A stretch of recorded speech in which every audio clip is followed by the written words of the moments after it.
Hello there and welcome to the Bearded Peacock. It's my channel where we talk all things Leeds United, and Leeds have had another game, midweek game, and it's another defeat. It's now 3 in a row. You can see there I've titled this one "What Next for Leeds." You know, there's been plenty of talk over the last day since we've lost to Leicester City on Thursday evening. I mean, I'll be straight with everybody before I get into it. I switched it off after the second goal. I'll be honest. Yeah, had enough of that dire, awful performance. Obviously, they're terrible from defensively. Rocker made an error, didn't he, in the 16th minute? Cock put it in his own net. Uh, and it was just nothing, wasn't it, from Leeds? Harvey Barnes got another goal, didn't he, which we'll talk about in a minute, but just nothing, absolutely nothing from Leeds. A look shot of any confidence, a look shot of any creativity, bar Sinistera. There was some real questionable decisions. I actually quite liked the starting lineup. I thought, no, he's changed it. The only one I didn't like to see was Patrick Bamford up front. That lad seems to run like he's running in mud, doesn't he? Or quicksand or something. He is not the quickest man we have. He is not the best finisher. What does he offer? Please, somebody tell me down in the comments. What does he offer? Nothing, in my opinion. Sinistera was the only one that looked anything like trying to get a goal. Obviously hit the bar. I thought Aronson played okay in parts, but Barnes, I mean, what was Christensen doing at the back post? Again, somebody please tell me. He's got sucked into the ball, basic defending. And Harvey Barnes gets his 6th goal in 6 games against Leeds. Absolutely amazing stat, that, isn't it? He just loves it, doesn't he? But hey, look, I could have scored that, with the defending as it was last night. Absolutely horrendous. Losing the ball quite frequently in the middle of the park. There was just nothing. And like I said, I mean, I'll be honest, I did switch it off. Anybody who got to the end of the game, congratulations, because it was just one of them games I knew Leeds were not going to get anything out of that.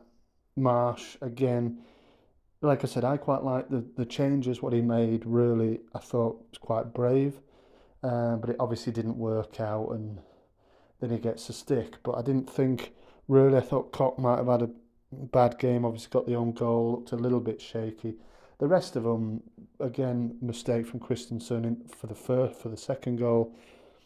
Generally, I mean, Leicester were poor as well, weren't they? I mean, they're not doing their best.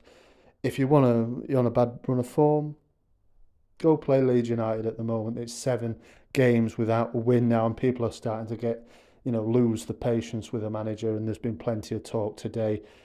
Is he going to go? Are they going to sack him? Personally, I felt they might do. Personally, I feel like if we lose the Fulham game, which I'm going to preview in a few moments, if we lose on Sunday, basically, that's it for me.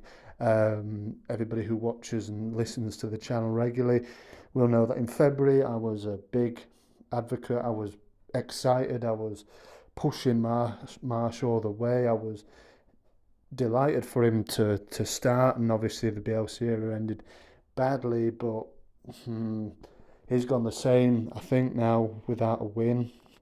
7 games. I think Bielsa actually got more points over his last 7 games than Jesse Marsch has got over these last 7 games that we've played this season. So it's not good enough. Obviously the board have come out today and said, yeah, we're backing him. That, to me, is it the vote of no confidence? Are they about to pull the trigger on him if we lose to Fulham? Now, Fulham are in fantastic form. They got a win as we were commiserating that 2-0 defeat last night. Fulham were celebrating a 3-0 win over Aston Villa. That subsequently got their manager Steven Gerrard sacked. So Steven Gerrard is back on the market. I don't know who's going to take him, to be honest with you. He's had a pretty poor start for Aston Villa, who are actually on the same amount of points as us, currently on 9 as well. But yeah, Fulham, they look dangerous. I kind of like Fulham this season. I said before the season started, I don't think Fulham will get relegated. They're a good side. They're compact. I mean, we'll talk about them in a moment when I flash up my predicted lineup here. I think they will go toe to toe in terms of formation with Leeds United, and let's wait and see if that bears any fruit for them. It might do. They have got an informed striker in Mitrovic, but let's get to the team news for Leeds. I think that experiment, like we said, didn't really work. I think Cooper will come back into partner Koch.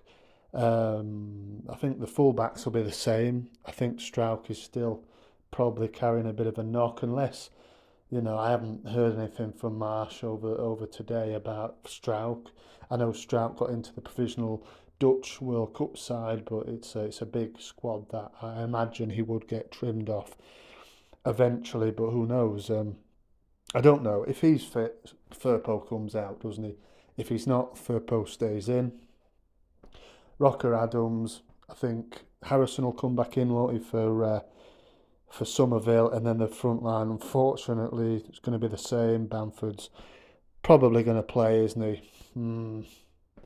What about Nonto? What about, yeah, I mean, I'd Nonto. I don't really like Gelhardt, if I'm honest with you. Don't think he offers much at all. I think he offers similar to Bamford, which is nothing. I think why not throw Nonto in?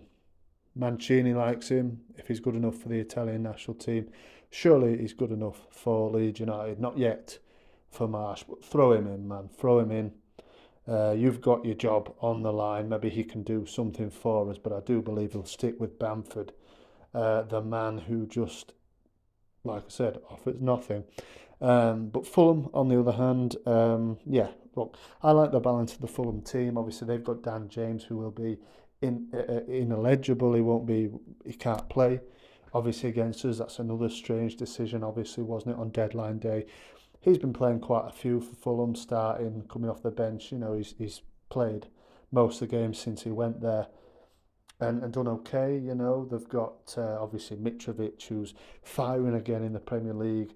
After he seems to not quite hit it generally in the Premier League, but he does seem to have done it this time. Got a penalty yesterday, another goal to his tally. Paulina, I think, is a great signing.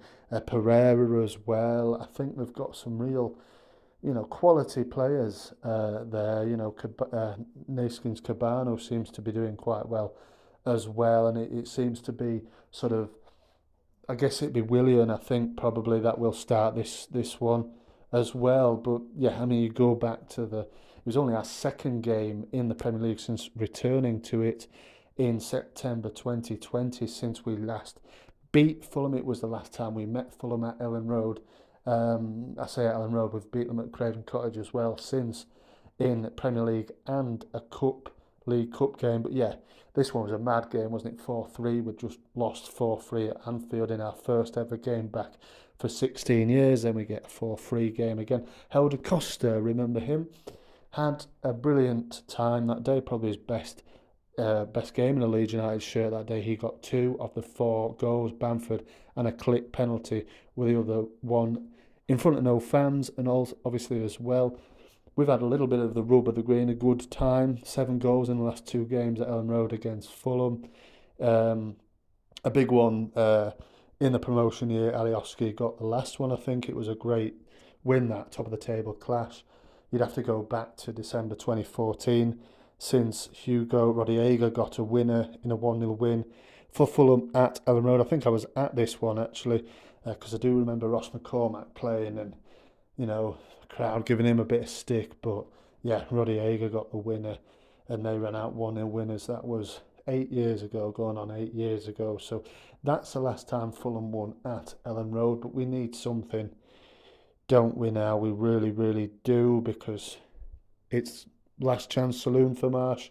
I'm fully with the board if they want to sack him after we lose this game. I think they will. Hopefully we'll get a win, but it just seems a matter of time now before Marsch gets the chop for me. Also, he shouldn't be not just going down straight down the at the end of the game. Yeah, that's not good enough.